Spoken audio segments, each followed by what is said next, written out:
പാലും മീനും ഒരുമിച്ച് കഴിച്ചാൽ പാണ്ട്, സത്യം എന്തെന്നോ? മത്സ്യവും പാലും ഒരുമിച്ച് കഴിച്ചുകൂടാ എന്ന് പലരും പറയുന്നു. കൂടാതെ മീനും പാലുൽപ്പന്നമായ തൈരും ഒരുമിച്ച് കഴിക്കരുതെന്നും നാം കേൾക്കാറുണ്ട്. മത്സ്യവും പാലും ഒരുമിച്ച് കഴിക്കുന്നത് വെള്ളപ്പാണ്ട് അടക്കമുള്ള ചർമ്മ പ്രശ്നങ്ങൾക്ക് വഴിയൊരുക്കുമെന്നാണ് പറയുന്നത്. എന്നാൽ ഇതിന്റെ സത്യാവസ്ഥ എന്താണെന്ന് നോക്കിയാലോ? പാലും മത്സ്യവും ഒരുമിച്ച് കഴിക്കുന്നത് വെള്ളപ്പാണ്ട് പോലുള്ള ചർമ്മ രോഗങ്ങൾക്ക്, ആരോഗ്യ പ്രശ്നങ്ങൾക്കും കാരണമാകുമെന്ന വിശ്വാസം പരമ്പരാഗതമായി നാം പറഞ്ഞു കേൾക്കുന്ന ഒന്നാണ്. എന്നിരുന്നാലും മെഡിക്കൽ നിരീക്ഷണം അനുസരിച്ച് ഈ അവകാശവാദം പ്രധാനമായും ഒരു മിഥ്യയാണ്. അതിനെ പിന്തുണയ്ക്കാൻ ശാസ്ത്രീയ തെളിവുകളൊന്നുമില്ല. ചർമ്മത്തിന്റെ നിറം നഷ്ടപ്പെടുന്ന ഒരു അവസ്ഥയായ വിറ്റിലിഗോ അഥവാ വെള്ളപ്പാണ്ട് ഒരു ഓട്ടോ ഇമ്മ്യൂൺ രോഗമാണ്. അതിന്റെ കാരണങ്ങൾ ജനിതക, പാരിസ്ഥിതിക, രോഗപ്രതിരോധ ഘടകങ്ങളുമായി ബന്ധിക്കപ്പെട്ടിരിക്കുന്നു, ഭക്ഷണക്രമങ്ങളുമായി ബന്ധപ്പെട്ടതല്ല.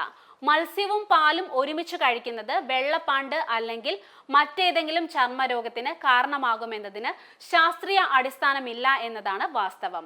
എന്നാലും ചില വ്യക്തികൾ മത്സ്യവും പാലും ഒരുമിച്ച് കഴിക്കുമ്പോൾ ദഹന പ്രശ്നങ്ങൾ അനുഭവപ്പെട്ടേക്കാം. മത്സ്യം പ്രോട്ടീന്റെ സമ്പന്നമായ ഉറവിടമാണ്. അതേസമയം പാലിൽ ലാക്ടോസ് അടങ്ങിയിട്ടുണ്ട്. ഇത് ചിലർക്ക് ദഹിക്കാൻ പ്രയാസമായിരിക്കും. ഈ ഭക്ഷണങ്ങളുടെ ദഹന സമയത്തിലെ വ്യത്യാസം കാരണം ഈ മിശ്രിതം വയറിന് അസ്വസ്ഥതയുണ്ടാക്കിയേക്കാം. എന്നാൽ ഇത് എല്ലാവർക്കും അനുഭവപ്പെടണം എന്നില്ല. ചിലർക്ക് ഇവ ഒരുമിച്ച് കഴിച്ചാലും പ്രശ്നമൊന്നും തന്നെ തോന്നില്ല. മത്സ്യവും പാലും ഒരുമിച്ച് കഴിക്കുന്നത് ഗുരുതരമായ ആരോഗ്യ പ്രശ്നങ്ങൾക്ക് കാരണമാകുമെന്ന ധാരണ വെറും കെട്ടുകഥയാണ്, വസ്തുതയില്ല.